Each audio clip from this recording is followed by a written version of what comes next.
One of the largest expenses for most people is an obvious one, but most people don't even realize this.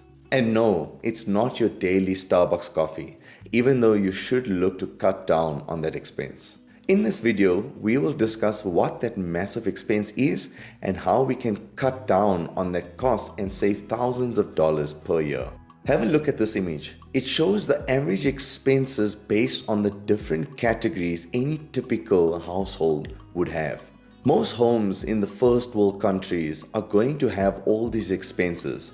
And can you guess which expense from this list is the number one wealth killer? This wealth killer varies a lot from person to person, and that is transportation. Now, everyone knows that cars are a huge expense, and what makes it worse is that it's not an asset that's ever going to bring in cash for you. Except, of course, if your living is based on driving people around, such as being an Uber driver.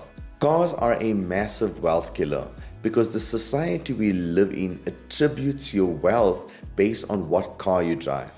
I am sure everyone knows about the TikTok phenomenon Daniel Mac, who goes around the streets of wealthy cities and randomly asks people who are driving a nice car what they do for a living. And almost all of the time, the people being interviewed are the ones who do have a lot of money. Society in general feel that having a nice car means you are wealthy. And it's exactly for this reason that most people tend to buy cars that are way above the financial limit. And this is so they can increase their social status at the expense of building their own wealth.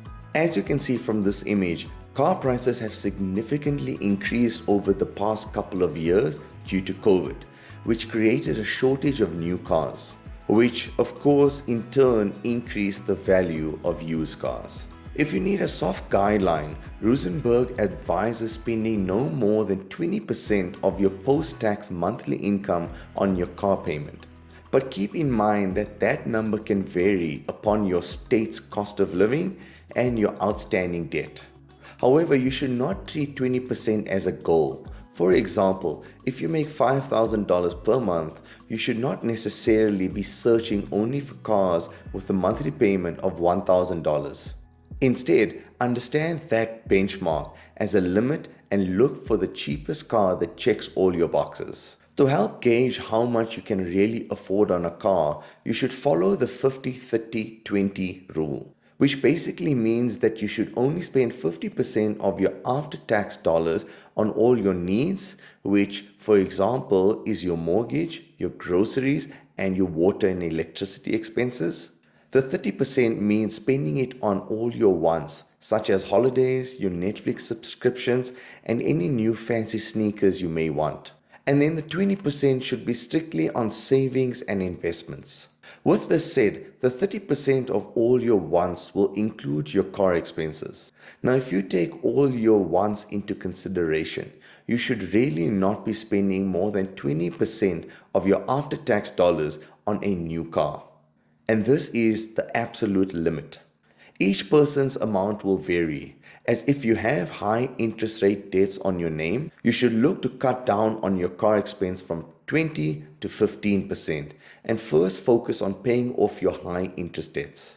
People always congratulate you when you get a new car. However, we are not too aware of the financial impact this has on you. Buying a new car with cash or financing it is one thing. However, there are many other costs associated with buying a car, such as your driving costs. AAA claims that in 2023, the average cost of owning and operating a new vehicle as an annual expense is over $12,000 or $1,015 per month. This is a sharp increase from 2022, where the average monthly expense was $894. If you have liked this video so far, then please consider liking and subscribing. Let's have a look at an example of how much a brand new Toyota Corolla would cost you over 5 years. The standard price of purchasing the car will set you back just over $30,000. And this is without any additional extras such as a sunroof, which you may want. However, the most important number in this image is the true cost to own, which is $37,155 over the 5 years. Now, if you calculate the difference between the two prices, the true cost to own is a whopping 21% more expensive than the total cash price. This is where most people make a mistake when buying a new car. They don't take into consideration the cost of running and maintaining your car on a daily basis. And by not being cognizant of those expenses is the reason why so many people negatively affect their potential to grow wealth. This leads to a chain reaction where you are unable to make the payments of the car and have to end up selling the car in 2 or 3 years' time. Let's dive a little bit more into the expenses of this car. You will notice that the biggest expense is the depreciation cost. This is one of the reasons why I feel investing in a brand new car is not a great decision. You would have heard of the saying that your brand new car will drop 10 to 15% of its value as soon as it leaves the dealership's door. This is true for 99% of cars. If you feel you really need a car, then the more wise thing would be to buy a second-hand car which is already 3 years old and has about 50,000 kilometers or 30,000 miles on it. Reason for this is that cars tend to lose almost half of their value by 3 to 5 years, which will mean that you are saving money and still buying a car that's in pretty good condition and won't cost you too much money in maintenance costs. Looking into the other costs of the car are taxes and fees, which you can't really do much about. There's no getting away from paying your taxes and fees besides buying a cheaper car, as the amount you pay on taxes and fees is directly correlated to the price of your car in most cases. Of course, you will get the exceptions where, for example, buying an electric vehicle will reduce the taxes.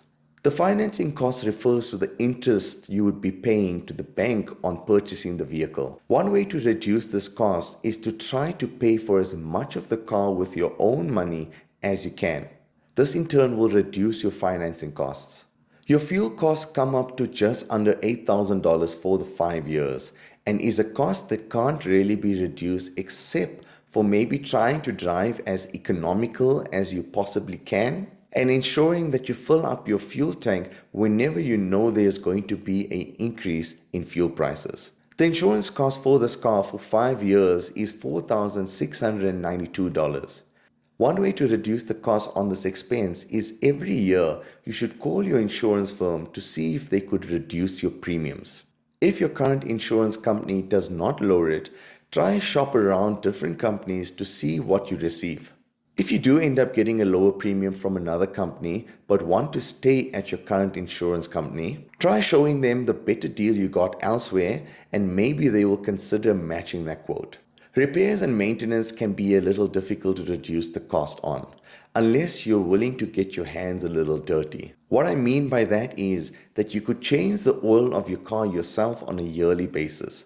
There are plenty of videos on YouTube which shows you how you can do this, and you could end up saving up to $150 per service visit, which in the long run could end up saving you a lot of money. Now to recap, number 1, know that the car is the biggest wealth killer, so only consider getting a car if you really need it.